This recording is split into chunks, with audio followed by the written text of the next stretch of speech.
This IOP forum on bias in the press, you will notice that we did not ask the question, is the press biased, but how biased is the press? And I thought it'd be appropriate to have 5 of the leading journalists in the U.S. come up here and have this discussion.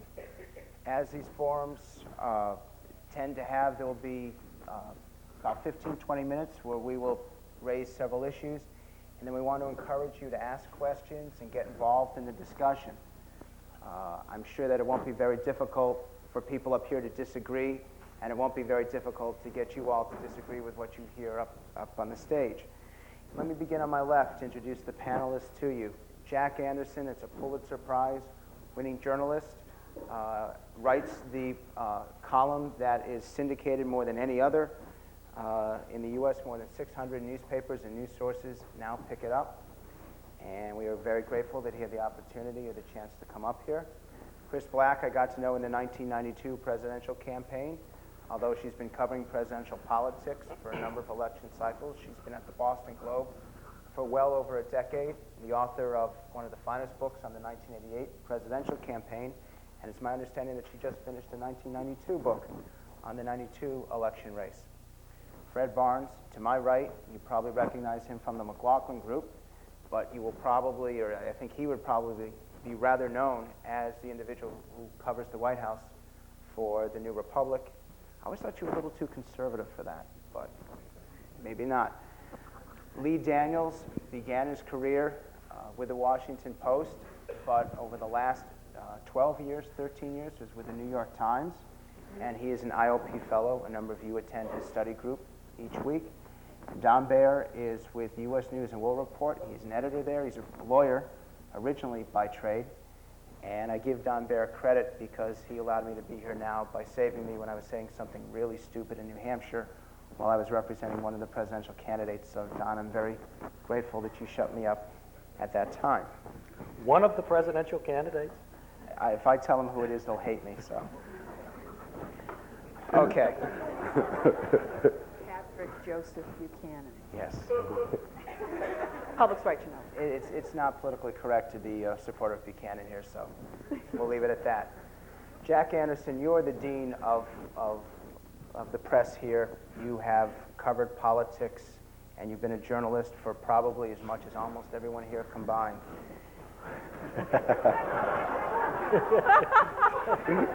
Thanks, Frank. I could ask Butter him up, Frank. Yes. That's great. You can tell he's only 30 years old, you know? I could ask the question, what have you learned in all that time? But what I'd like to ask you is, has there been a change in the media over the last 10, 20 years? Is the media more liberal or more conservative? Are they more compassionate for those in charge? What's been the change? When I first came to Washington 46 years ago, Drew Pearson, I joined the staff, the late Drew Pearson, not the one who played for the Dallas Cowboys, the one who wrote and started the Washington Merry-Go-Round column. At that time, we were the only pariahs in town. Now, that's been changed. We have a lot of competition now. I think probably the change hasn't been as significant as it appears. In those days, my colleagues in the press covered the news by covering the different government departments. They talked to the spokespersons for these government departments. They talked to insiders in these government departments. They basically became the voice of these government departments. And what passed for investigative journalism in those days would have been disputes between different government agencies, different government departments. The State Department might not like the White House policy, so it would leak stories to its favored correspondents.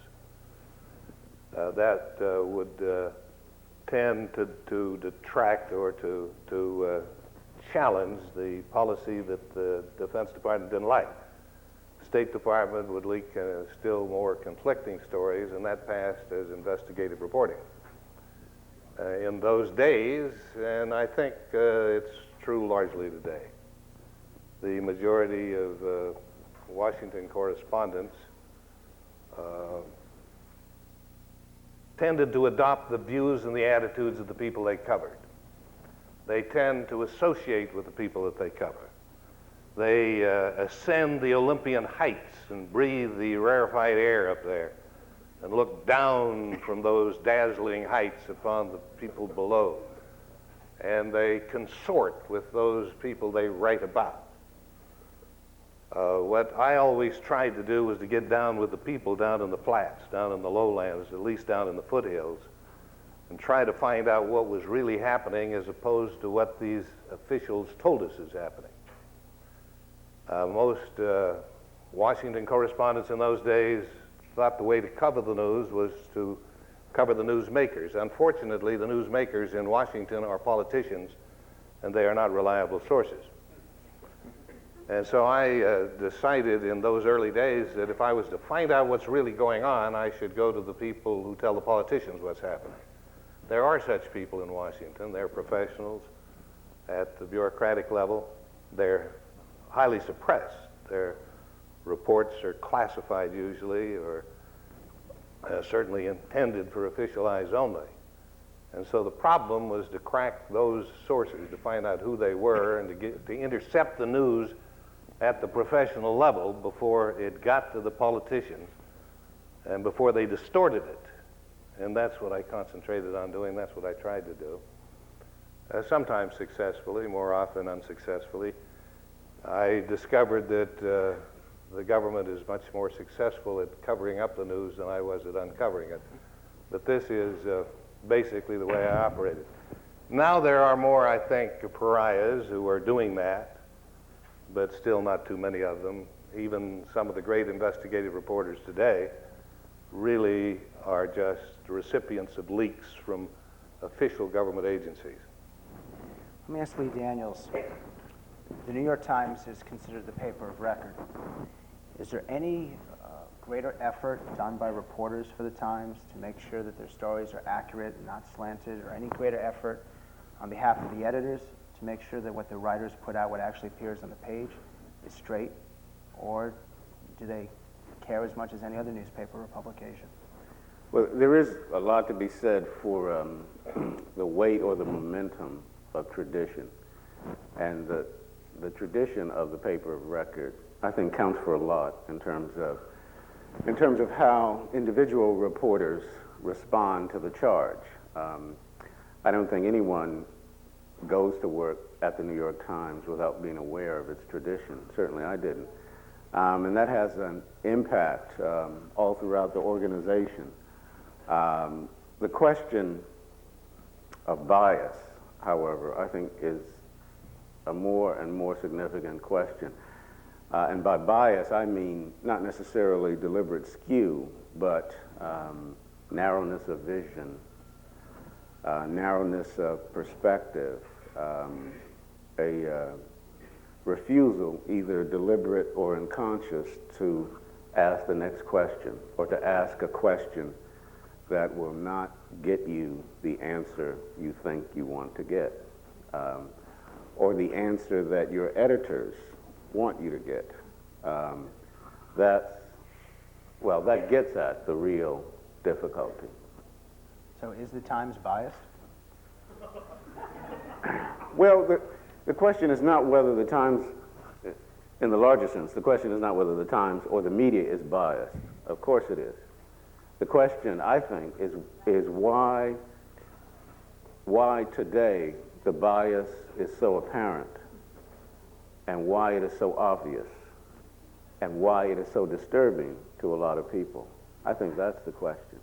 Why are people rebelling against what they see as bias in whatever paper? Now, since you want to put me on the spot about the Times, I will mention two stories. One is the Times coverage of Jesse Jackson's speech at the Democratic National Convention. For those of you who haven't read it or don't remember it, you ought to look it up. It is a classic in hatchet job journalism. To read that story of Jackson's speech in the Times, and to have been at the Democratic National Convention, or to have read other newspaper accounts of Jackson's speech, is to see the difference between a wished-for reality and reality. The other piece is it was a two-part piece in the Advocate, which is a gay magazine, I guess published out of New York. And it was a piece entitled The Lavender Enlightenment at the New York Times. And it was about how the Times, under Max Frankel's editorship, he's executive editor of the Times, had paid, as it indeed does now, pay a lot more attention to AIDS and other homosexual issues. And it was a very positive piece about how the Times had changed. What was shocking to me was the acknowledgement of how biased the Times had been in covering the AIDS crisis in the early 1980s and in keeping issues concerning homosexuality out of the paper very deliberately. Let me ask Fred, and I want you all to feel free to comment on each other's comments, and when I ask you this, hopefully others will chime in. Did George Bush get a fair shake from the media in 1992? The answer is no, but so far I hate to tell you, Frank, I pretty much agreed with everything Jack and Lee said. Actually, the New York Times referred to me in a story a week ago Sunday, and I was referred to as an elder statesman at the New Republic. A little hard to take, but it was even harder for Mike Kinsley, who was the editor who hired me at the New Republic. Now he writes the TRB column. Mike was referred to as an elder statesman too, which meant that in a single weekend he went from being a prodigy to being an elder statesman. Very, very tough for him. But he'll get over it. Leon Wieseltier, who has just turned 40, was described as middle-aged. He was crushed. In any case, no, Bush didn't get a fair shake. The fact is, most reporters who covered Bush didn't like Bush for a number of reasons.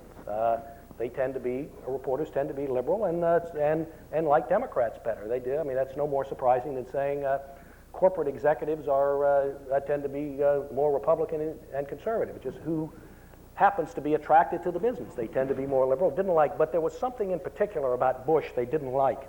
And I never figured out exactly what it was, except that they accepted Reagan as an authentic conservative, may not have liked him, but Bush, had this phony quality about, he'd do these things that sounded conservative, and yet you knew he wasn't that convinced of them. So the reporters took a special dislike in persecuting him, and also because they knew he wanted them to like him and write favorably about him. Reagan didn't care, but Bush cared deeply, and he didn't get the kind of press he wanted for sure. But there was one particular issue, Frank, that I think was the most telling issue in the campaign and the one that the press covered the most poorly.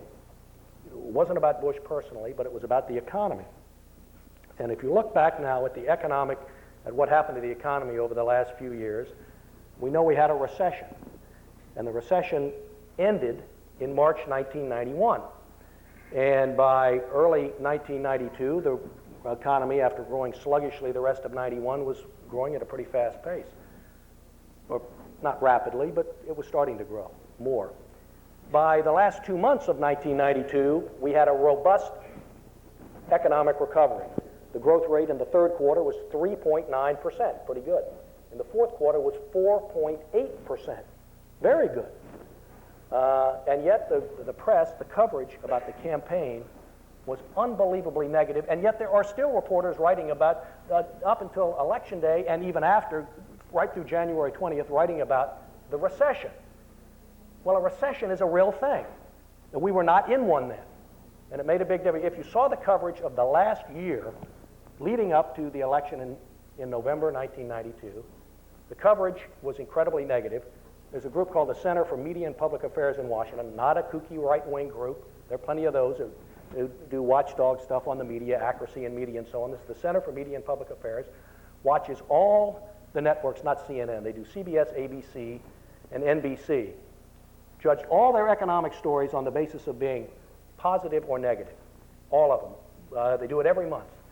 The 3 months leading up to the election, July, August, and September, the stories were 96% negative. 96%.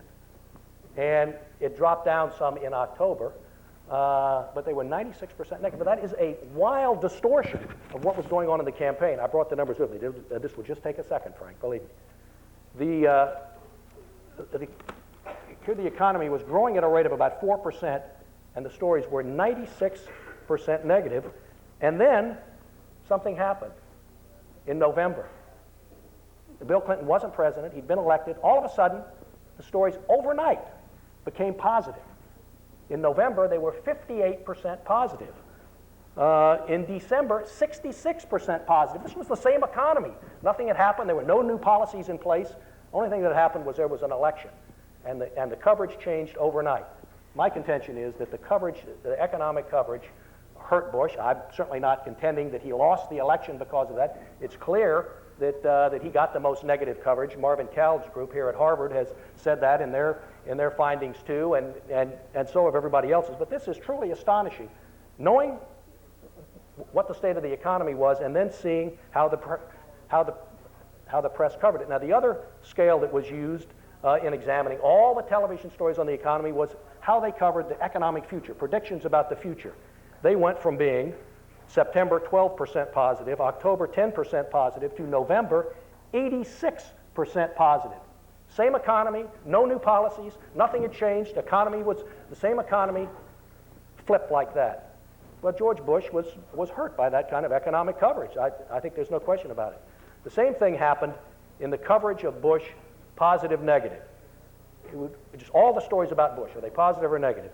Leading up to the campaign, say August, 31% positive, that's not bad for him. September, 16%, October, 20%. Suddenly in November, it doubles to 37%. He's not going to be president again, he's lost. December, 47%. January, 54%. Showing once again that Bush became a statesman once he was a dead politician. Chris Black, are you proud of that? Well, I would argue that if Bush got a bad press, and I think there was a lot of negative stories written about him, it was because they were warranted. The guy ran probably the worst campaign we've seen in years. It was as bad in its own way as Mike Dukakis' campaign was in 1988. In fact, there were astonishing parallels between the incompetence of the Bush campaign in 92 and the incompetence of the Dukakis campaign in 88. The economy was bad for much of the year. The improvement was coming very slowly in the fall, and it wasn't being felt by people on the ground. So any reporters who were out there talking to real people were still in genuine economic distress in the fall. And Bush himself was behaving in an increasingly erratic manner as the campaign went on. I mean, the week before the election, he was calling Al Gore and Bill Clinton bimbos or something, right? I mean, bozos. Well, that was close. So bimbo, that was earlier in the year, right? Bozos. I mean, Bush did not exactly generate good press for himself. And remember, the beginning of the year started with him getting a challenge within his own party, which in and of itself is inherently negative, and you had Pat Buchanan beating him about the head and shoulders every single day in a very articulate way. He was a credible conservative, the first person to stand up credibly and say the emperor's wearing no clothes, and I think did a real number on him. And frankly, in terms of the Washington press corps, which I am no longer a member of, so it can trash, there is a built-in deference to the White House in the Washington press corps that every 4 years makes me crazy when I go back on the road again.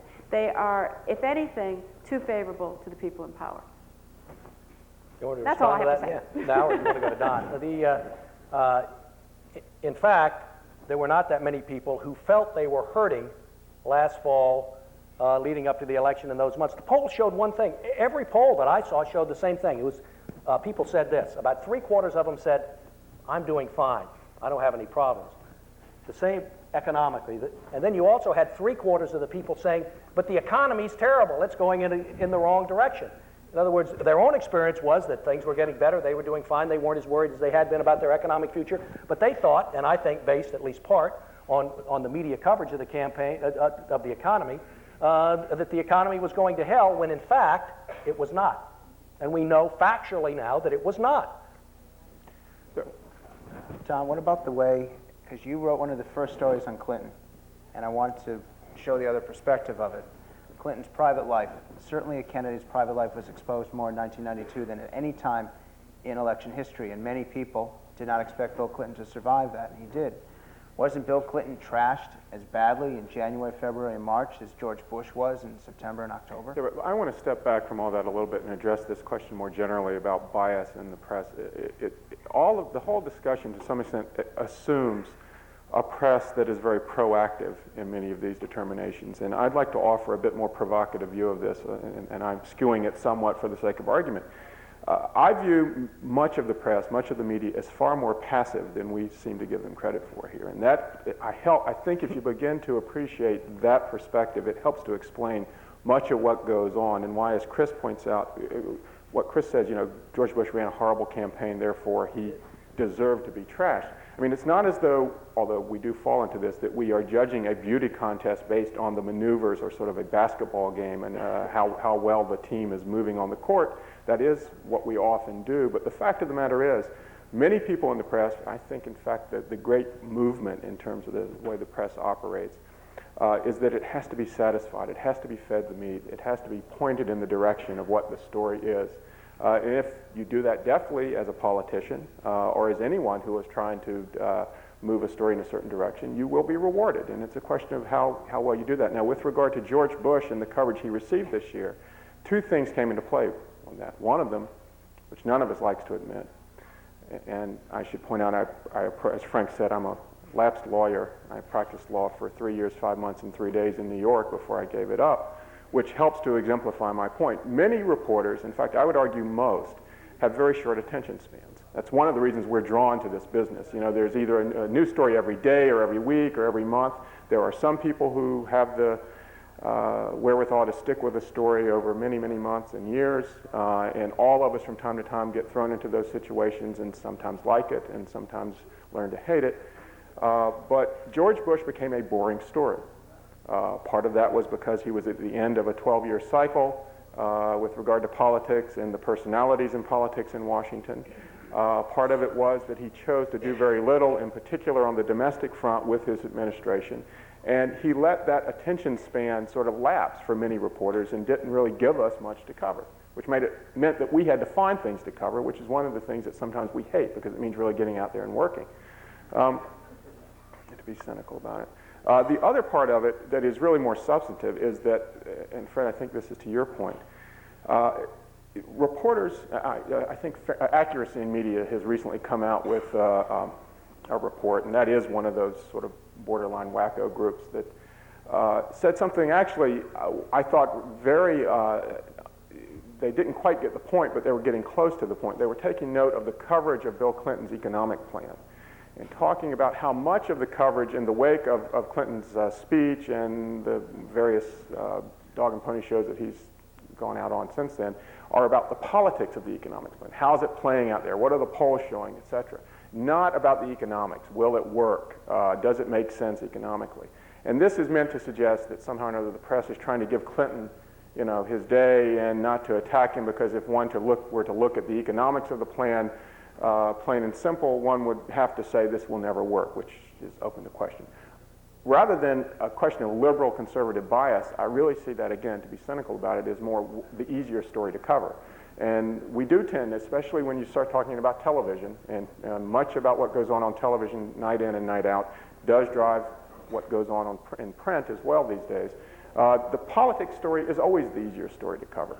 If you're out there on the rope lines, you can pull some ordinary citizen aside and say, well, how do you feel about this? Or if you're going to do it really scientifically, as many major news organizations do now, you go out and you have a focus group, which is essentially corralling a bunch of, quote, ordinary citizens in a room so that they can't scamper away from you when they see you coming, and ask them all these questions.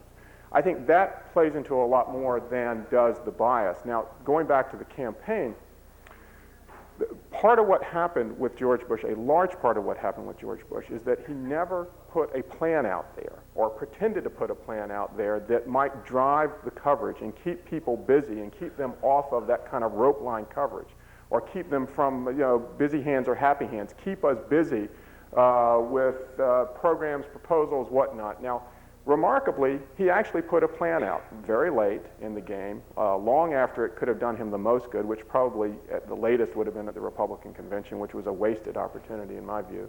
It was at the Detroit Economics Club in the middle of September, the second week in September, and lo and behold, he got very good coverage about the economic plan. It turned out to be a very solid plan when it was looked at carefully that could have carried the country through the second dip in a recession, which let's not forget that the country was dealing with the anxiety over having gone through this twice already in the course of the last 3.5 or 4 years. And what happened after they got the initial surge of positive coverage from a press that was hungry for some sort of detail to begin to deal with? The Bush campaign dropped the plan. They didn't push it forward. Why? Because they saw in focus groups that somehow or another it wasn't catching on immediately, and so they decided to throw it out. Their focus groups, their research was about the worst research that's ever been done. Well, they didn't have Frank Luntz on board, but what can you do? But what I'm trying to suggest is that coming around to this in a long-winded way, is that the Bush campaign did have itself to blame for this, and it did not put a truly active a program out there for people to deal with. Now, Fred will say George Bush did not believe in the activist nature of government, and it put him in a real bind, and that most reporters, most of the media, does look at government and think it ought to be doing something. If all these people are there and we're all there covering it, then to be sure it has to be doing something. I think there's another factor, and this is the sheep-mindedness of reporters. They tend to follow the bellwethers, which would be the New York Times and the Washington Post. So we find the New York Times and the Washington Post defining the news for everybody. The other reporters are, I think, privately insecure. The other editors figure that the Washington Post and the New York Times understands things better than they do. And so they tend to follow.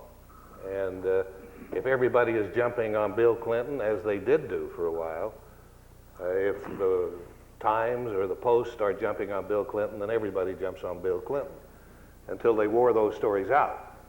And then they picked on George Bush a little later. But when the Times and the Post started going after Bill Clinton a little, going after George Bush a little, then the press followed sheep-like. And I think that if they had gone after George Bush first and Bill Clinton last, you would have had the same phenomena. You would have had the press leaping on Bill Clinton the last minute instead.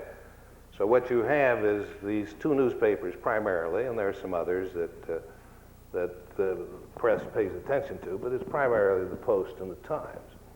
And they're defining the news for all of us, and they're covering about 20% of the news, which is great for me because that leaves 80% of the news for me to explore. And that's how I get scoops. Well, Chris, you did. I'm sorry. No, go ahead. One thing that ought to be factored into it as well is, and Jack referred to it, part of the pack mentality, but part of the pack mentality, I think, is the element of viciousness in much of the media, which is when they sense weakness in a candidate or in institutional terms, they will attack with a frenzy. And there's something, I haven't quite figured out what it is yet, but there is something really significant in that viciousness. And I don't think it's a matter of liberal or conservative. I think it's simply weakness. That the media, spoken of in kind of group terms, or what we're really talking about is the elite media, can't stand weakness. And it doesn't matter who it is. If you show weakness, you're in trouble. Or if you are judged to be weak, whether you are in fact weak or not, you're in trouble. They will come after you with everything they've got. And you see that especially in political reporting. Oh, if you have a question now, feel free to come up to the mic while I wait for the first brave soul. Let me ask Chris Black, you are one of the best reporters in regard to insurgency campaigns, and you've talked about how reporters and the press attack candidates when they appear weak. The fact is that the press seems to make some candidates out to be strong. Ross Perot was something, but really not until Larry King, and when everyone that became a feeding frenzy in the opposite direction, where the guy could not get for about 6 weeks a single bad story about him. Pat Buchanan had no chance of winning the election in 1992 whatsoever, and yet after the first 2 or 3 weeks of anti-Semitism stories, he couldn't get a bad story written about him. I mean, thank you very much. But is that really fair? Is that proper? Well, I'm not sure I agree with the premise. I think that the Buchanan story was a wonderful political story because here you had this guy who'd never run for public office before, challenging a sitting president. So it was real news, you know. And Pat proved to, I think, his surprise and everybody else's to be a really effective candidate. The guy talks in sound bites, and he is extremely ideological. He has a very clear point of view, which proved to be an asset for his candidacy. He loved the press, which I think was a huge help for him. He, in fact, considers himself a member of the fraternity as a graduate of Columbia School of Journalism and a one-time editorial writer in St. Louis. And what I found actually delightful about covering him is you could sit down and do an interview with Pat Buchanan, ask him a question, and he answered them. Every one of them, right on point. It was great. But he was a good story.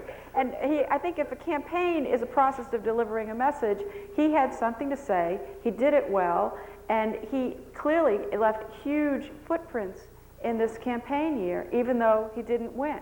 And that's what part of the process is all about. I think that he, Paul Tsongas, Jerry Brown, Ross Perot, all had incredible impact on the election, even though they didn't win, because they all had something to say, and they said it well, and they got covered for it. That's why they got in trouble. Yeah, right. Well, that's why probably they couldn't win. I agree. Pat said it well. Look, I've known Pat for years. Pat was not an effective presidential candidate. Pat ran fairly well in New Hampshire, lost to Bush by 10 points as it turned out. After that, the campaign was over. One primary. It happened to be near Boston, but the campaign was gone. He went to Georgia, and after that, his campaign collapsed. He couldn't raise any money, and we saw that in states where he wasn't running, none of the above was getting 30% or against Bush. Pat was a very ineffective candidate. Ineffective in terms of winning. I think left no footprints on the campaign. I agree with you about Tsongas and Perot. Jerry Brown didn't, but Pat just didn't. But didn't they use Buchanan? Yeah, he did leave one footprint. His speech at the Republican convention Monday night. That was a footprint, and not a helpful one. But didn't the press use Buchanan in New Hampshire as a way to get at Bush? Buchanan was their weapon? Sure. Well, the problem in New Hampshire that we had covering the president's campaign is that the president didn't have much of a campaign at all. So Pat was like the only story in town. In fact, the Globe put me on Buchanan, figuring, well, if she's covering Pat every day, she can sort of like cover at least the Republican part of the story, you know, do the big picture. And it was a real stretch for me to find Bush stories because one, the president wasn't campaigning. When he finally did come up, he said, "Don't cry for me, Argentina," some candidate. And so, you know, Pat was like kind of the only story in town. And I disagree. I mean, in terms of effectiveness, you can't measure him by whether he won or lost. Of course he won. Well, that's the usual way in politics. No. I think he was, you know, that ad he didn't win a single primary. Remember the ad he had that ran so often in New Hampshire that little school children was screaming the tagline in their schoolyards, "Read my lips." Read my lips. He did such a number. He reinforced every bad feeling people had about George Bush. I remember the ad that the Bush campaign did about Pat in Michigan. It was an ad, it only said one thing. Pat had big plans about getting a big working class vote. You know, the UAW people were going to cross over from the Democratic side and vote for him on the Republican side. It was one ad. It just showed a picture of the grill of a Mercedes. Shelley's Mercedes. Shelley, he said it was Shelley's Mercedes. He was on the McLaughlin group last week. Shelley still has it, and Pat was driving it. Let's go to the question. With the exception of the occasional appearance on the weird talk shows, all of you are primarily print journalists. Is it your opinion that television is more biased than print, and if so, why? It is, and it's worse, among other things. But television, you know, they always wind up a story. Most print stories don't wind up with some conclusion, some verdict. And yet every one of the pieces from the White House or wherever they are, it winds up at the end of it with some verdict, usually some slashing verdict. And, you know, Clinton's finding this out. Now, I also disagree with Chris saying how reverent the White House press corps is. They certainly weren't toward Bush, and they aren't toward Clinton either. He hadn't gotten a very good press since he's been president. You get about as much news from radio newscasts or television newscasts as you would driving slowly past a well-lighted newsstand.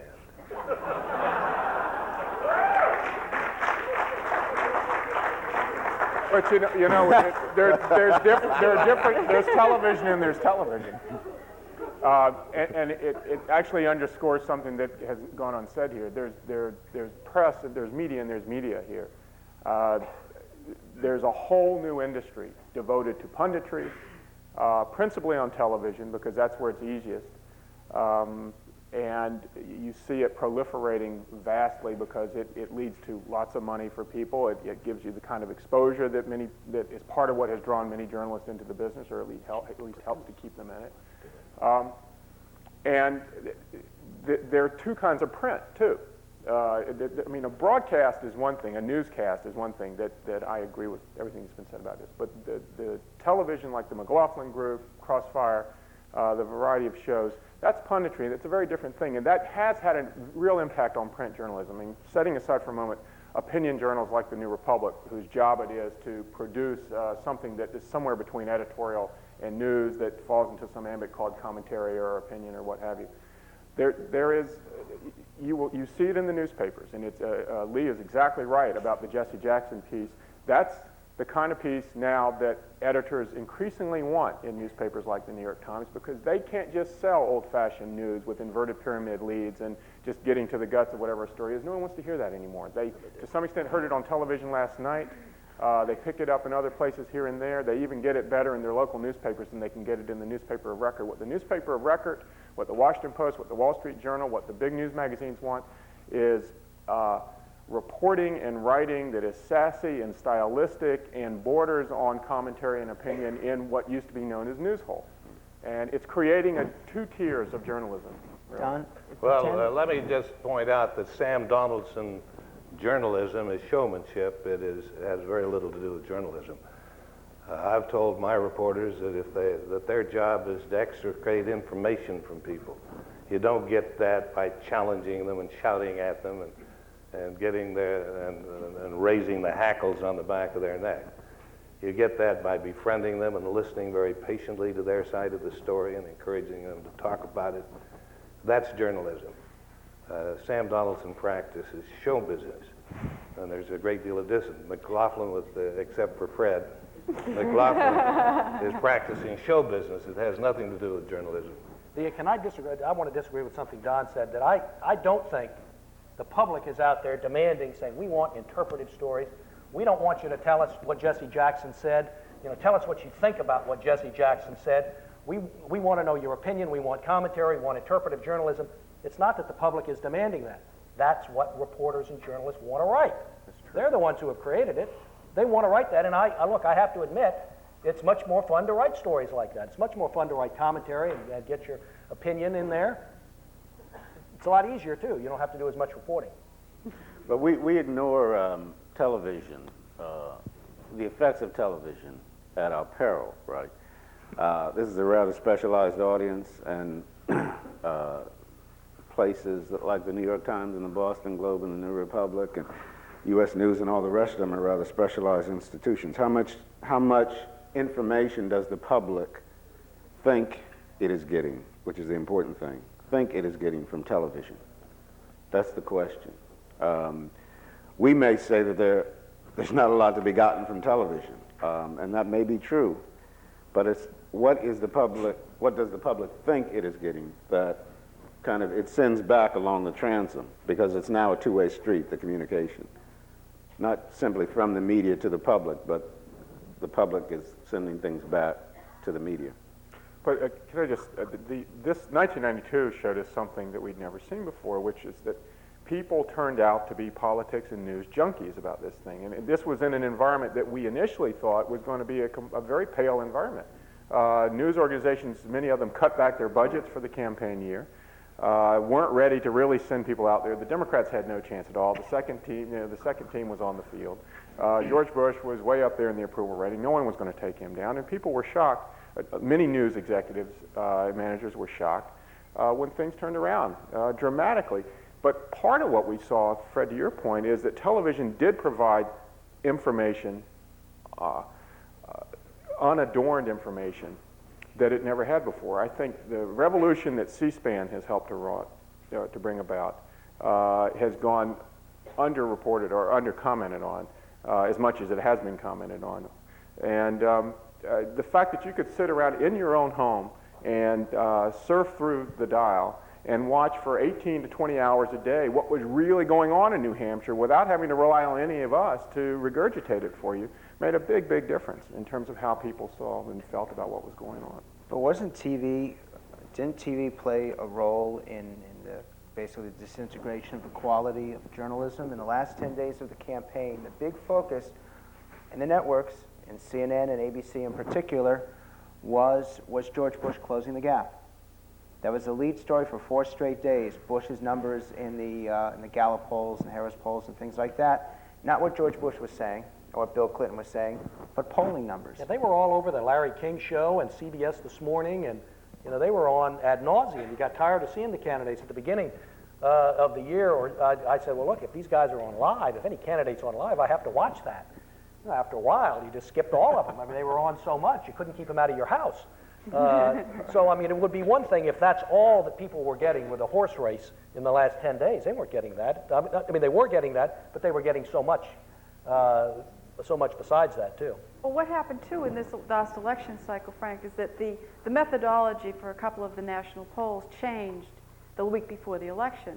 So all of a sudden, the methodology used on Tuesday was different from the methodology used on Wednesday, and the Wednesday results, therefore, because the methodology was different, were dramatically different, or different enough to show what appeared to be a dramatic closing, which never happened.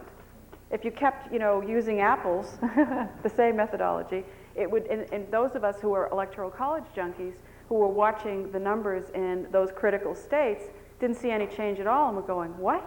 What closing? I mean, there's always a natural closing at the end in any presidential, to some degree, but there was never a Bush surge. And I think that any good pollster would agree with that. I do. And that was the problem. I think that's why, but that's why, too, the press, total press, not just the TV press, but also a lot of the print press, too, got sort of carried away with when this happened in the closing days of the election, so that the final stories were horse race obsessed, much more so than I think might have been the case otherwise. As I ended up doing rewrite for the Globe on our big story every day for like the last 5 days or so, and deliberately, it made me crazy, was taking everybody's files and writing the story so that they wouldn't come in that way, because the people, even the people in the field traveling with the candidates, were just going berserk, because everybody was nervous about, oh my God, I'm missing a story, there's been a surge. Where's the surge? Well, there never was one, You were speaking before a little bit about PAC journalism and the problems that causes. People have been complaining about that for at least the last 20 years, as far as I know. I don't want to date anybody, but... Go ahead. Yeah. 20 years is fine. We're outdated. We don't want to date you either.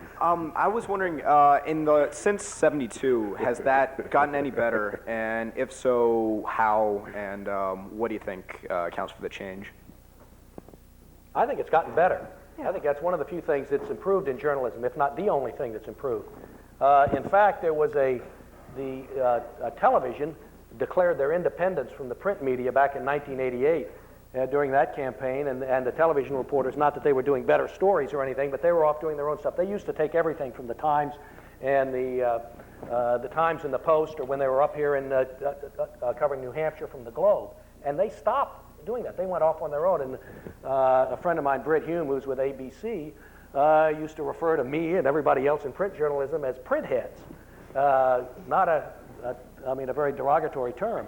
So that, I think there is much, much less PAC journalism than there used to be, partly because so many papers have people out who aren't writing necessarily every day. They're not just writing the same story. What's the lead today? That's what everybody used to do, the same story every day, and now they're not doing that. And television does things much differently. And then we have the whole Larry King phenomenon as well, so there's less PAC journalism. Britt used to work for me, so he was once a print head.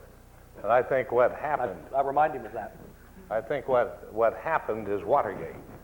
And suddenly everybody in the media wanted to be portrayed in the movies by Robert Redford.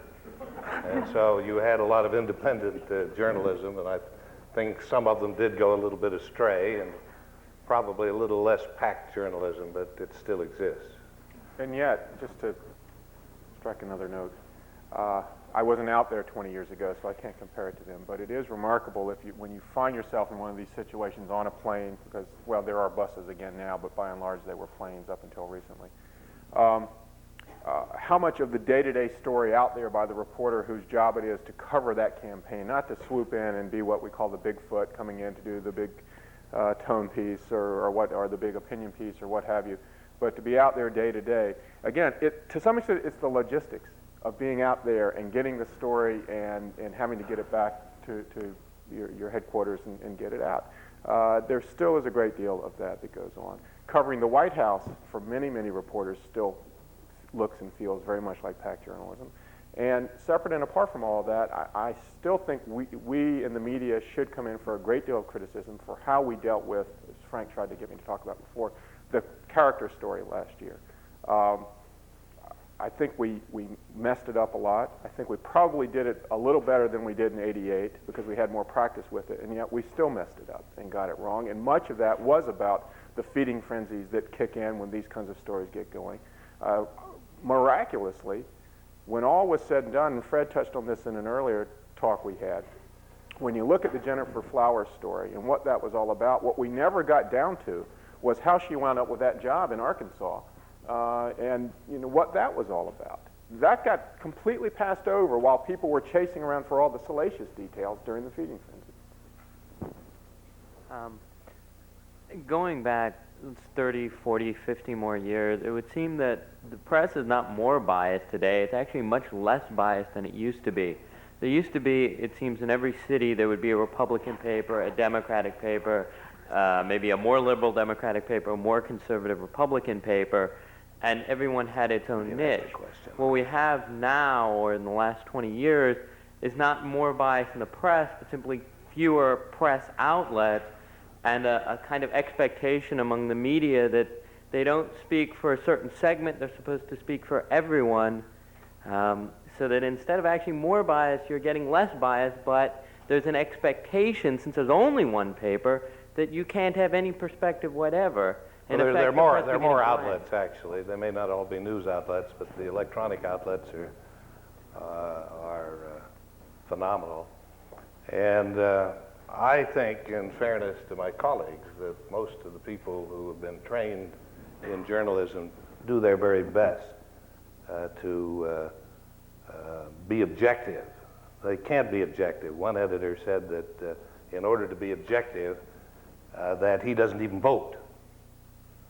Well, what he is doing is concealing from the public what his prejudices and biases are, because he's an intelligent guy, and he's going to have biases, he's going to have prejudices, and I've always felt that the public was entitled to know what mine were.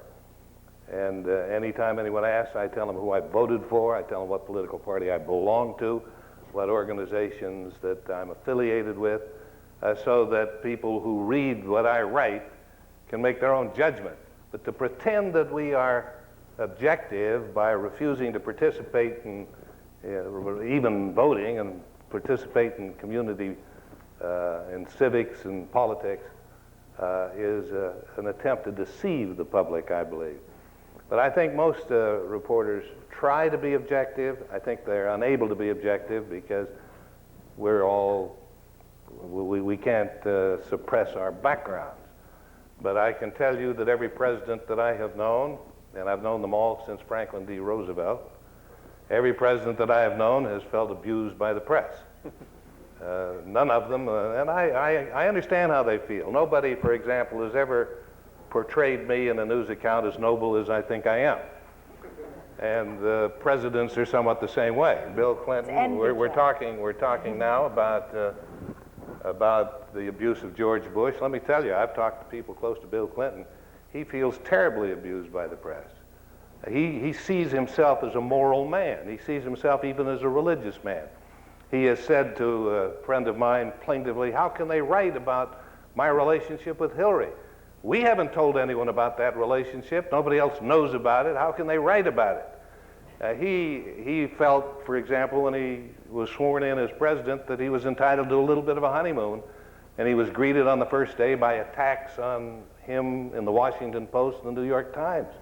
because of, I think they were legitimate attacks. He had violated his campaign promises before he was even sworn in, and they pointed that out. But he felt very abused by that. He felt he ought to have a little time to get his feet on the ground. He's trying to bypass the press as a result. One of the reasons that he goes to forums, as you've seen him do, one of the reasons that he talks on talk shows, is to get around and bypass the White House press corps. And I got to go because I'm going to miss my plane if I don't. Jack Anderson has to depart. Thank him for coming up.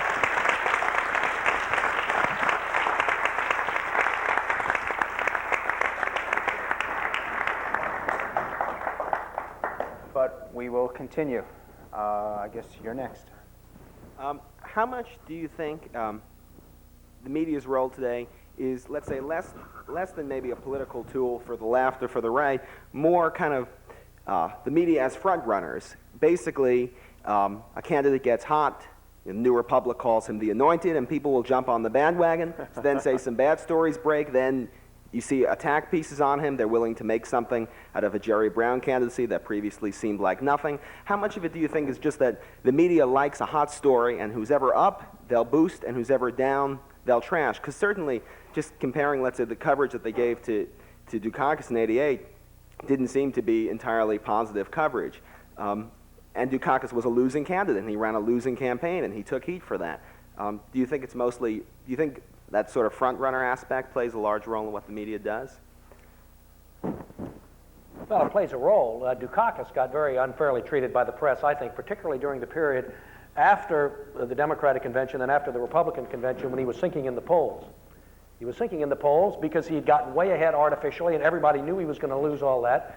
But there were a lot of polls, and the press thought, well, gee, he's going down in those polls. It must be something he's doing. And he wasn't doing much of anything at that time, actually. So they concluded it was because he's not doing something. And he got pounded for all these reasons, which I thought were ridiculous. Yeah, it plays a great role. And again, you have to appreciate the internal dynamics of the profession or the job, whatever you call it. If you're a political reporter, let's say you work for a major national news magazine, and all of a sudden one week, one of your competitors decides to put Bill Clinton on the cover and to say that this guy is the front runner in New Hampshire. That's before there's been a vote cast in New Hampshire. You immediately feel behind the eight ball. You know, did we not go faster with that story? Did we not assess the situation soon enough? Are we now going to seem like Johnny-come-latelys? And regardless of how we're going to seem to ourselves, really, because you know, Mabel and Claude sitting out in Lincoln, Nebraska are not going to say, my God, did you see that U.S. News did that story after Time did that story? It's all internal. That, you know, you rush in then to try to do it one step better or to figure out a different way to do it, to come back on it. But in the very process of doing that, you're egging that story forward somehow or another. The other thing that happens, and again, folks like Frank like to see this as liberal or conservative bias, when in fact it's more careerist, I think. It's more the nature of the job.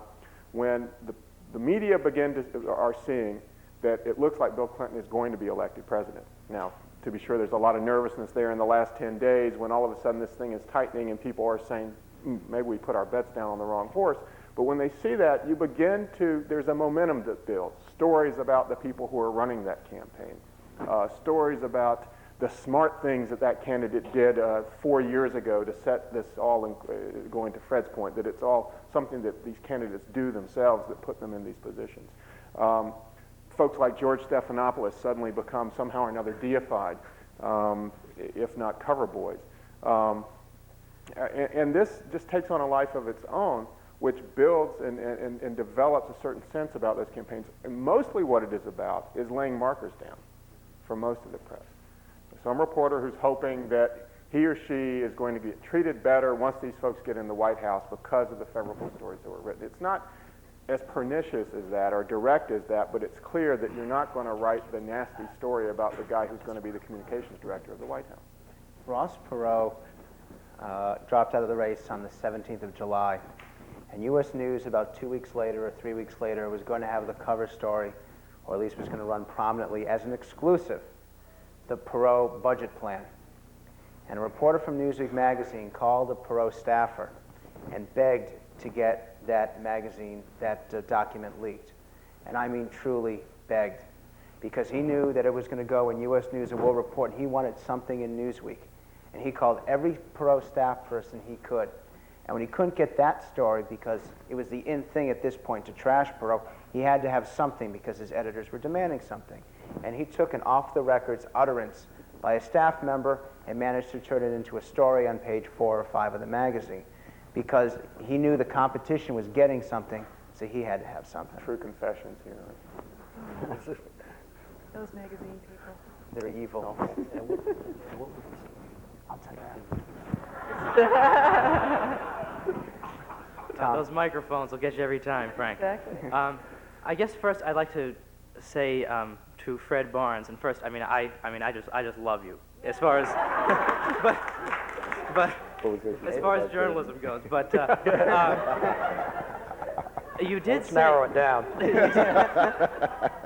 You did say a little while ago that the one footprint that Pat Buchanan left was his convention speech, Right. and that it was a bad one. Now, of course, on McLaughlin Group, when John McLaughlin asked you to give a letter grade to the convention, you did give it an A. Right. But well, okay, that's like not. to take it I have back? more. It's only the first rough draft of history. Right? But I've obviously changed my mind.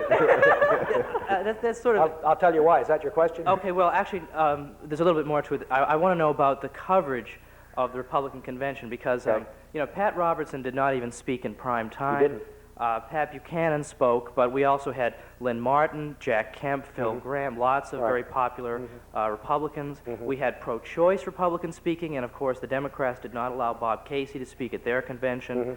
So, but yet somehow we were led to be convinced that we had just been watching some sort of Nazi fest for a week. And that this is why Bush lost the election, whereas to me, A, it was not a Nazi fest, and B, Bush was a bad candidate and he ran a horrible campaign. Now, how do you think this conventional wisdom came to be? Well, Pat's speech had a lot to do with it. See, that's the problem. I agree with you. The coverage of the Republican convention was unfair. This notion that the Republicans veered to the right at their convention was wrong. They didn't veer to the right in 92 or 88 or 84. They did veer to the right in 1980 when Reagan took over. They veered to the right dramatically, then changed their position on abortion. Their position on abortion, I don't think, changed in 92 from what it was in 88 or 84 or 80 for that matter. And this notion that the religious right took over. Pat Robertson didn't even speak in prime time, and Pat Buchanan is not a part of the religious right. But the problem was that Pat, in effect, was, and thinking about this later, as you often do in politics, you change your mind about things, you get one reaction at the time, and my reaction when I heard Pat's speech was that it was very good. It led to coverage of that convention it might have been unfair, but it was very negative. And Pat, in effect, was the keynote speaker. I think they had somebody, Phil Graham was supposed to be, and the second day, I can have a keynote speaker the second day. I don't know at his speech, maybe they knew it was going to be crummy. But Pat's speech really set the tone of the coverage of the whole convention, not necessarily not what went on in the convention. And they shouldn't have had him there. They had Ronald Reagan. They knocked him out of prime time. Ronald Reagan gave a terrific speech. It was funny, it was upbeat, it was visionary. That's exactly what you wanted at a convention. Pat, you had to give him a speech sometime. That was not the time to do it. Well, they gave Pat Buchanan the time to speak for a reason. It wasn't an accident, right? And the reason Pat Buchanan's speech set the tone for the coverage was because of the kind of speech it was. The Republicans feasted for 12 years on that kind of stuff. They got hoisted on their own petard this time.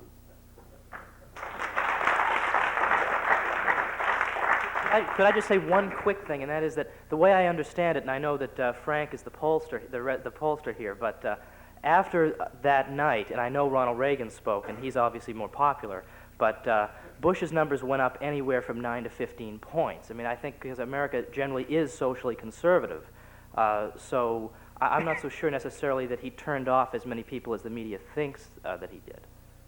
Well, I don't know what that means. You don't think that he turned off as many people as the media thinks he did? I don't know what that means. Do you think that the skew was so bad that the media, in fact, created the image of the Republican convention or what? If you read the polls about what was going on, what the public thought was going on at the convention, what the public was seeing at the convention, they were seeing something, just very different than what was going on at the Democratic convention. And in fact, they were seeing a United States of America that was very different than what was going on at the Democratic convention. I mean, they could watch TV, right? Both things were on television. If you look at the numbers of blacks at the Republican convention, it was about 5%. The numbers of blacks at the Democratic convention was about 23%, I think. But the number of black delegates at the Republican convention, 5%, was the highest total of black delegates at a Republican convention since 1932. Now, after 12 years, just in talking about diversity, after 12 years of being in the White House, if you can't get more black people at your convention than that, what is that telling you? What is the message being sent there? They're Democrats.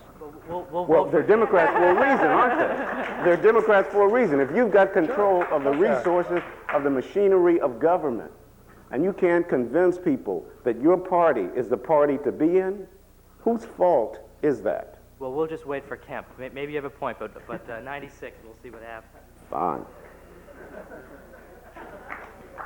Yes, I'd like to make mention two problems that I see in the media. Not necessarily has to do with bias in the media, not necessarily have to do with that, but and if someone wants to comment on my two comments, that would be good. First of all, I think a big problem with the media is that our country is being insulated. Our media is not doing their job, all right? Because we're the United States, and we have Canada above us and Mexico below us. We know nothing about other cultures, other people, other governments, other programs, and all that type of stuff. And if you lived in Europe, you have all these small countries that have boundaries with each other, and they know what other countries are doing in terms of public policy and stuff. And they're doing good. A lot of these countries in Europe are doing really good things, like national health care. They have apprenticeship programs for people who don't go to college, just so get a good job. They have gun control laws in Europe. They have... if you can do this quickly. Yeah, well, I'm trying to. And one last thing that I was thinking they have is they have more than a two-party system, a lot of these governments, a lot of these countries in Europe. They have a lot of parties. I think that's better than our two-party system. We should have more parties. So basically what I'm trying to say is I don't know why the media doesn't cover other countries more, in Europe more, but if they did, the people in this country would be able to compare and make real good, informed decisions, which we're not because we're isolated from the rest of the world. The second point the media, I think, has a problem with is Northern Ireland. And the media writes a lot about the occupied lands in Israel, but we never hear anything about England occupying Northern Ireland. And one reason, of course, in my opinion, is England's a very powerful country. They're a strong ally of the United States, and there's a whitewash. The media does not cover the problem of the Irish people and the occupation in Northern Ireland, and it's ridiculous. They ought to cover it. Those are my 2 points, if anyone wants to comment. Remember that the media in this country are all commercial enterprises, and therefore have to give their customers what they want. And so to some degree, we are going to reflect the prevailing ethics in American culture. We are, it's true, an incredibly isolated country and have been from the beginning. It's hard for us to learn as a country unless we know about other countries. Right, but if the Boston Globe flipped its coverage and had more foreign coverage than domestic, we could go out of business. I'm not saying more, I'm just saying that the media really is not doing a good enough job about telling us what other countries like in Europe or in Asia are doing. They're not doing a good enough job. Look, there's about 10 times more coverage than Americans actually want. I worked for the Baltimore Sun, and they had all these bureaus overseas. You think people in Baltimore were particularly interested about what was going on in New Delhi? I mean, unusually interested? They weren't. They could have cared less. Papers do a lot. Television does. I mean, look at CNN. I think we get a lot more coverage. But we also learn things from that coverage that you didn't mention. I mean, you act like Europe is some nirvana. In fact, for the first time, I think, in the last 40 years, the U.S. inflation rate is lower than Germany's. Certainly, Germany is in terrible economic trouble. Most of Europe is. The average unemployment in Europe is about 10%. Part of the reason is for because of some of those things you talked about, because they do have national health insurance. It costs so much, and it's ruining some of the economies there. Well, I disagree with you. You sound very conservative. I disagree with you. But the point, one last point. I'm sorry, one last point. Do it in 10 seconds. All right. Whatever. You sound conservative. The point is that I think they have a better lifestyle in Europe because of those things I mentioned than we have in this country. Go ahead. Thank you. I have some comments to make and a question to ask. I would like to direct my question to Mort Condrake. He's not up here. He's not up here tonight? That's very unfortunate. I came in late. That's too bad. You can direct it to him, but I don't think Well, he's going to answer. He didn't make it. I'll pass it on to him. maybe one of you can handle it. I'll pass it on to him. Okay. Well, tonight's forum is entitled "How Biased is the Press?" First of all, whoever wrote that is to be commended for their honesty. At least they are pointing out that the press is biased. I thank you. And but rather, I believe it should have been entitled "Why the Press is Biased," and more importantly, what direction that bias is in. And all one has to do to be made aware of this bias is the control and ownership that the Council on Foreign Relations has over the media.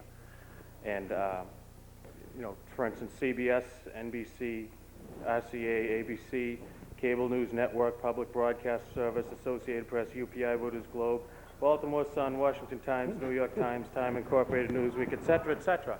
Okay. And various aspects of the military, the Federal Reserve System. It seems to me the council has everything pretty much bottled up. Can you do your question right now? The founder of the council. Do your question right now. I'm coming to that. Just a second. Because we're running out of time. I realize they're going to miss their planes. It's Do you very want them to important miss that their I planes? quote the founder of the organization. You want them to miss said their that planes. The goal of the organization was a socialist world government, as envisioned by Karl Marx. Okay, my question is, in the book The Shadows of Power, written by James Perloff, which was a critique of the Council on Foreign Relations and the decline of the West, he says that ultimately one of the long-range goals, one of the long-range goals of the media. Because they really are going to miss their flights This is back. my question. Do you have a question? I am asking the question, sir. 5 One seconds. of the long-range goals of the media is to make the media a branch of the government. Can any of you handle that question? Hell, the media is a branch of the government. I believe it is. I believe you're right. We're supposed to say no. I believe that gentleman is right, whoever you are. No, listen to me. Right. They don't call it the fourth estate for nothing. It's always been a branch of the government in that kind of broad general sense. I don't buy into the conspiracy theory that you articulated, right? But it is, the media is an institution the media is an institution in the United States, right? These are commercial enterprises. They are businesses. They believe in the Pledge of Allegiance. They sing the Star Spangled Banner, all that kind of stuff. They're institutions of the establishment. Very anti-American. The establishment. Oh, please. Then it's not a matter of liberal or conservative bias. It's an establishmentarian bias. That's what it is. You've got the last. No, please. Hey, go to this guy. I'd like to ask a question. I'd like to go ahead. No, yes. No one answered why the media doesn't cover Northern Ireland. Why are you doing this to me? Please, I'm a guest too. I'm a foreigner. Why doesn't the media cover Northern Ireland? That's what I want to know. I'm curious. Why? I'm curious.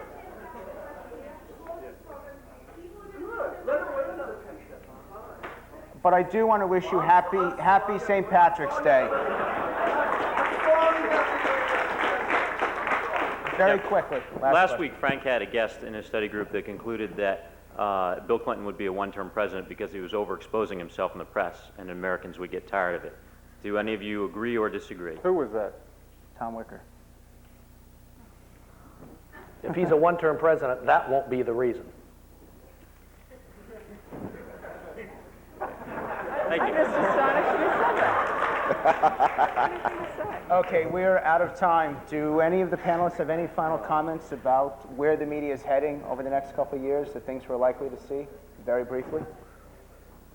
I will say this. I think we are kind of in an interregnum period with regard to the media's relationship with the White House, and I think that's going to not last very long, and you're going to see some real fighting and tussling that will get very nasty between the Clinton administration and the press in the not-too-distant future. Okay, Don Baer, Lee Daniels, Fred Barnes, Chris Black, I want to thank you all for being here. I want to thank you for coming. I have two announcements. Number one, next week at 8 o'clock in room 280, a gentleman from New Jersey will be coming to the study group Liars, Cheats, and Thieves and talk about how to buy an election.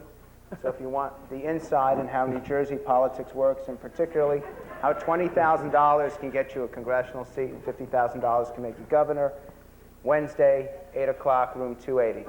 Second announcement is college Republicans. If you go up to room 280 right now, and Tom, you can come up here. There's someone who wants to talk to you. I thank our guests very much. I thank you all for being here tonight.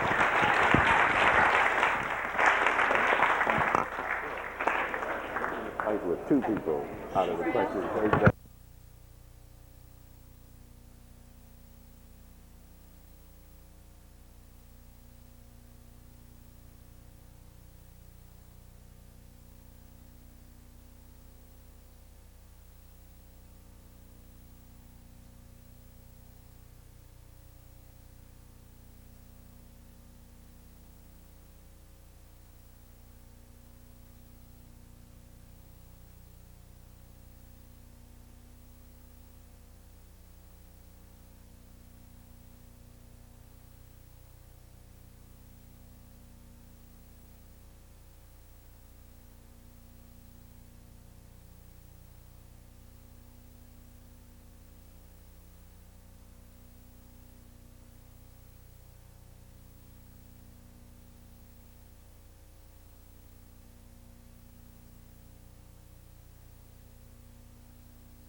I believe you're right. We're supposed to say no. I believe that gentleman is right, whoever you are. No, listen to me.